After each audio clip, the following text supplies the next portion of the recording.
Passons maintenant aux variables quantitatives, par exemple l'âge. Du coup, on a dit pour faire la comparaison de l'âge avec le sexe ou l'âge avec, voilà, est-ce que l'âge diffère selon le sexe?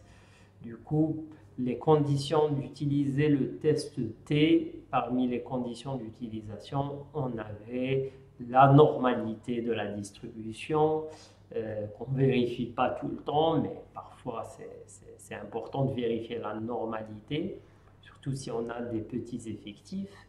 Du coup, voilà l'égalité des variances. Ben, on va voir comment faire. Il y a un test qui s'appelle le Shapiro test. Shapiro test qui teste la normalité. Donc, est-ce que notre variable suit, la distribution de la variable suit une loi normale ou pas? Par exemple, là, on remet, c'est la base, c'est exemple. Exemple, voilà, et je vais dire l'âge. Et là, normalement, donc mon Shapiro test, il dit que c'est différent. Voilà. On conclut que bon, mon petit p il est inférieur à 0,05. Donc l'âge ici, la distribution de l'âge diffère de la distribution normale. Donc notre âge ici ne suit pas une loi normale. Du coup, on va voir aussi si les variances sont égales. Et on va faire le by. On va essayer la fonction by. On va essayer la fonction by de exemple. Exemple. Âge. Qu'est-ce que j'ai fait? Pardon. Voilà. La fonction de l'âge. Du coup, en fonction de exemple sexe, voilà.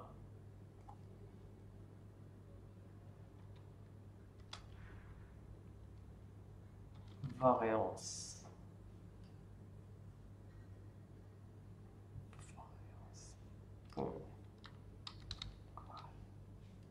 Variance égale T.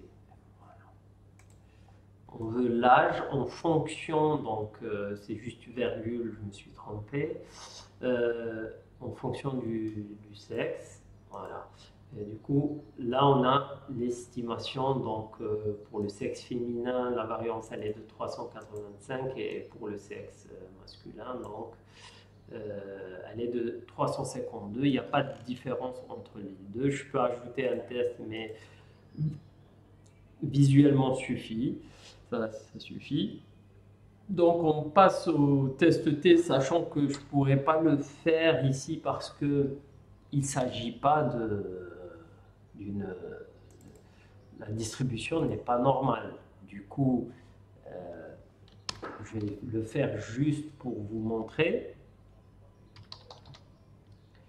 Du coup, exemple, mon exemple, voilà, dollar âge. Là, par contre, on peut faire en fonction, donc, voilà, de exemple. Je le répète, ici, c'est juste pour vous montrer. Normalement, on n'utilise pas donc un test T car les données ne suivent pas une loi normale. Mais le test T est assez robuste. Des fois, on l'utilise malgré tout, surtout quand on a donc, des effectifs, ils sont très grands. Voilà. Variance égale.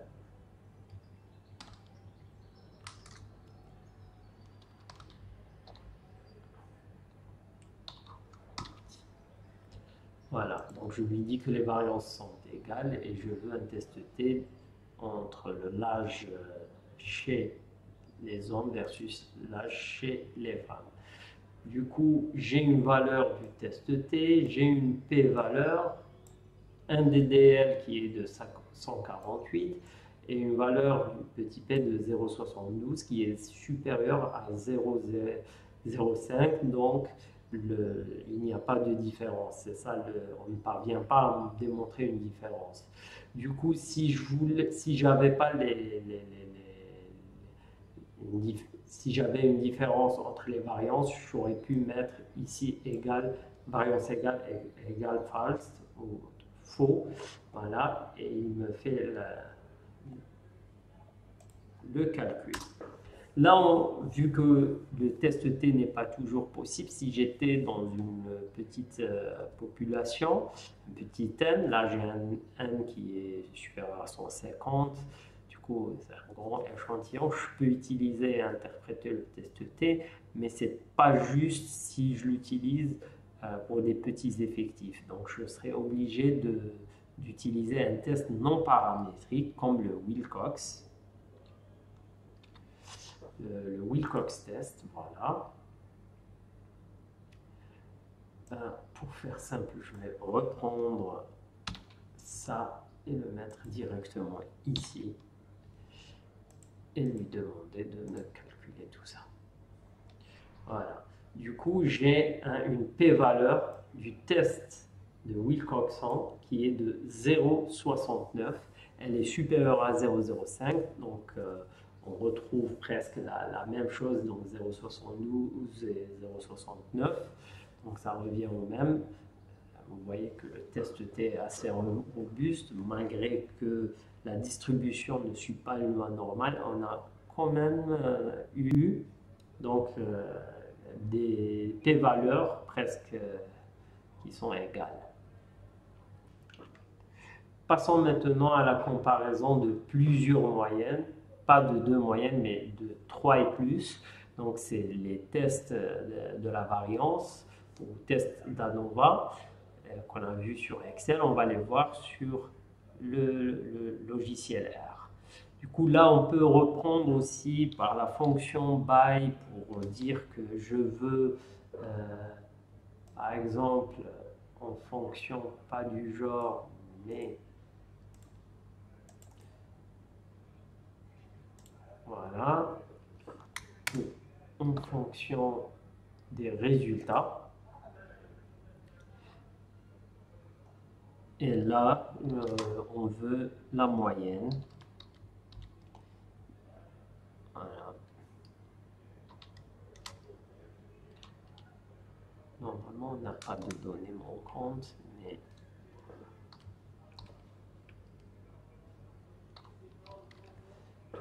du coup, là, il me calcule les moyennes, donc j'ai 49, 52 et 52. Et je vais voir le test, il va dire est-ce que j'ai au moins une valeur qui diffère des autres. Okay. On peut plotter ces box plot, on va faire un box plot par exemple. Allez, on vous ajoute des trucs, c'est pas mal. Du coup, je vais box plotter donc toujours la même chose.